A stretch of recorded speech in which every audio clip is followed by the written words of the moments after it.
मुश्किल कोई आन पड़ी तो घबराने से क्या होगा, जीने की तरकीब निकालो मर जाने से क्या होगा। अरे दोस्तों, स्वागत है आपका मैजिक ब्यूटी हमें। और जैसा कि आप सबको पता है, मैं काम करती हूँ आपकी बाहरी ब्यूटी के साथ साथ आपकी आंतरिक ब्यूटी दोनों का लाइन करके आपकी ज़िंदगी को कैसे बहुत खूबसूरत बनाना है।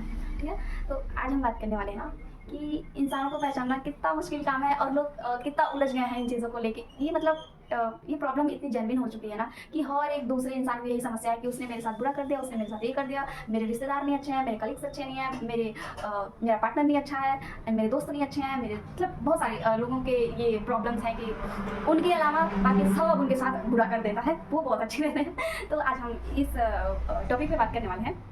आजकल इंसानों को पहचानना इतना मुश्किल क्यों हो गया है। सतयुग में क्या था, सतयुग में ना राक्षसों का एक अलग स्थान था और देवताओं का एक अलग लोक होता था, देवलोक, राक्षस लोक। हाँ, तो वहाँ पे अलग अलग लोगों का जगह डिफाइन था कम से कम कि यहाँ पे जाने पे हमें राक्षसी प्रवृत्ति लोगों से मुलाकात भेंट होने वाली है और यहाँ पे जाके हमें देवताओं लोगों से भेंट होने वाला है। फिर आया त्रेता युग। त्रेता युग में एक ही धरती पे आ गए लोग, जैसे अयोध्या में राम जी और लंका में रावण। उसके बाद आया द्वापर। द्वापर में क्या हुआ, एक ही घर में आ गए लोग, जैसे पांडव और कौरव। मतलब एक राजसी प्रवृत्ति के लोग और एक देव प्रवृत्ति के लोग एक ही घर में आ गए। उसके बाद आया कलयुग। कलयुग में तो और खतरनाक चीज हो गई। एक ही इंसान में चीजें आ गई कि एक ही इंसान के अंदर ये चीजें, राजसी प्रवृत्ति भी आ गई है और तो देव प्रवृत्ति तो आई डोंट नो है कि नहीं है, क्या है। तो ये हुआ, तो अब इंसान को पहचानने में थोड़ी सी दिक्कत हो गई। अब इंसान क्या करे, तो एक ही इंसान के अंदर कभी कभी हमें बहुत उसका निर्मल मन और गुण देखने को मिलता है और कभी कभी हमें उसी के अंदर मतलब एकदम अजीब सा उसकी हरकतें, उसकी चीज़ें, उसकी बिहेवियर, उसका वो चीज़ देखने को मिलता है। तो अब यहाँ पे तो परेशानी वाली बात है ही कि अब क्या किया जाए। तो लाइफ में ना सब लोग परेशान है कि सबको कोई अच्छा मिल जाए। मतलब सब लोग एक ही उम्मीद करके बैठे हैं कि सामने वाला बेहतर हो, कोई भी हो, किसी के साथ भी कोई भी हो, सबको एक ही उम्मीद है कि सामने वाला बेहतर हो। तो आज मैं बताने वाली हूँ कि बहुत ही यूनिक और बहुत ही बिल्कुल बारीक सी चीज़ है कि 4 लोग हैं। हाँ, 4 लोग हैं आपकी लाइफ में। आप ये हो, इन तीनों से आपको प्रॉब्लम है। ठीक है, मतलब आप ये हैं और आपके पास अराउंड ये 3 लोग हैं।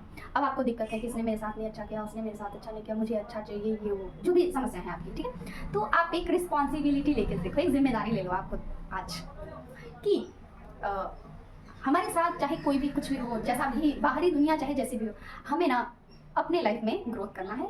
मतलब अपने आप को किसी के सामने प्रूफ नहीं करना है, अपने आप को इम्प्रूव प्रूफ नहीं करना है अपने आप को किसी के सामने, अपने आप को इम्प्रूव करना है खुद में। ठीक है, फिर आप मेरे साथ कोई भी कुछ भी, क्योंकि जब आप चीज़ों को एक्सेप्ट कर लेते हो ना तो फिर आपकी शिकायतें खत्म हो जाती हैं। तो आपने एक्सेप्ट कर लिया कि एक ही इंसान के अंदर हैवानियत भी है, इंसानियत भी है, तो फिर कोई हैवानियत वाला रिश्ता आपके साथ निभाएगा तो आपको थोड़ा सा मलाल कम होगा, क्योंकि आप पहले से अवेयर हो उस चीज़ को लेकर। समझना ध्यान से मेरी बातें। जब हम बिना उम्मीद की मेरे साथ हमारे साथ ये चीज़ें हो जाती है ना हैवानियत वाली, तो हम थोड़े से मतलब डर जाते हैं चीज़ों को लेके और उस चीज़ को सहन नहीं कर पाते, बर्दाश्त नहीं कर पाते। लेकिन जब हम पहले से तैयार रहेंगे ना चीज़ों को, जब हमें पहले से मालूम है एक ही इंसान के अंदर दोनों चीज़ें मौजूद है, तो फिर उन्हीं दोनों में से कोई रिएक्ट करेगा, तो फिर हमें ना उस पर जो है मलाल नहीं होगा और हम उस चीज़ को बहुत ही इजी वे में किनारे कर सकते हैं। और दूसरा स्टेप क्या करना है कि हमें अपने अंदर इंसानियत वाले गुण ही रखने हैं, हैवानियत वाले नहीं ले आने हैं। ठीक है, तो फिर क्या होगा, ये 3 लोग ढूंढ रहे हैं अच्छे लोगों को। ठीक है, क्योंकि यही प्रॉब्लम सबकी है, एक की प्रॉब्लम नहीं है कि सबको अच्छा इंसान चाहिए, सामने वाला सबको अच्छा चाहिए। तो आप अच्छा बना रहे हो अपने आप को, आप अपने ऊपर काम कर लिया, आप अपने आप को बहुत अच्छा बना लिए। फिर ये 3 लोग ना किसको ढूंढ रहे हैं, अच्छे वाले इंसान को। तो ये तीनों लोग ढूंढते हुए कहाँ आएंगे, आपके पास। और आपके पास फिर ये लोग ऑप्शन के तौर पे है। समझ आ रही है आपके बात, आप मेरी बातें समझ आ रही है आपको कि आप अपने आप पे काम करो, क्योंकि दुनिया में ना सबको अच्छे लोग चाहिए। तो हम अगर अच्छे हैं तो सब लोग हमें ढूंढ रहे हैं बाबा। आप सोचो आप कितने कीमती हो गए और कितने यूनिक हो गए, क्योंकि पूरी दुनिया फिर आपको ढूंढ रही है। तो समझ में आई चीज़ें कि अपने ऊपर काम करना है और इतना बात हमें समझ के रखना है, पहले से ही रखना है समझ के कि एक ही इंसान के अंदर इंसानियत भी है और हैवानियत भी है। तो उसके कभी हैवानियत वाले रूप से सामना हो जाए तो हमें डरना नहीं है, हमें उसे एक्सेप्ट करना है और चीज़ों को थोड़ा सा समझा देना है। ठीक है, और फिर भी नहीं समझ में आते हैं, देखिए कोई चीज़ बहुत मतलब रेयर केस में ऐसा होता है कि चीज़ें सुलझने लायक नहीं रहती हैं। कहीं कहीं चीज़ें उलझ जाती हैं ऐसी जहाँ सुलझाने लायक नहीं है, तो वहाँ पे एक अलग मैटर है। लेकिन नॉर्मली ना चीज़ें यही हैं और 90% चीज़ें ये समझ में आ गई तो हर एक चीज़ में, हर एक रिश्ते में सोल्यूशन है।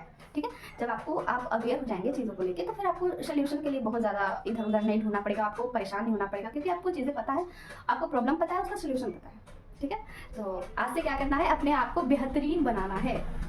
और फिर देखिए कैसे जादू होता है, क्योंकि लाइक अट्रैक्ट लाइक, आप जैसे हो ना, ये यूनिवर्सल लॉ है, आप जैसे हो वैसे ही लोगों को ना अट्रैक्ट कर रहे हो। तो फिर आप अपने आप को पहले अंदर बनाओ, अच्छे बनाओ, फिर आपको आपसे भी ज़्यादा अच्छे लोग आपकी लाइफ में आने वाले हैं। इस बात को आप लिख के रख लो कि आप जितने अच्छे बनोगे, जितने काबिल बनाओगे अपने आप को ना, उससे भी कहीं गुना ज़्यादा।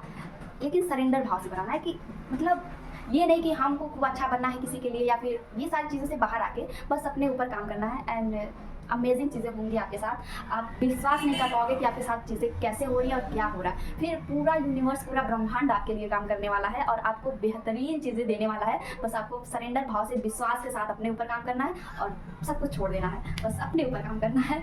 तो आई थिंक आप सबको मेरी बातें समझ आ गई होंगी। ओके, आज के लिए बस इतना ही। Thank you so much and love you all.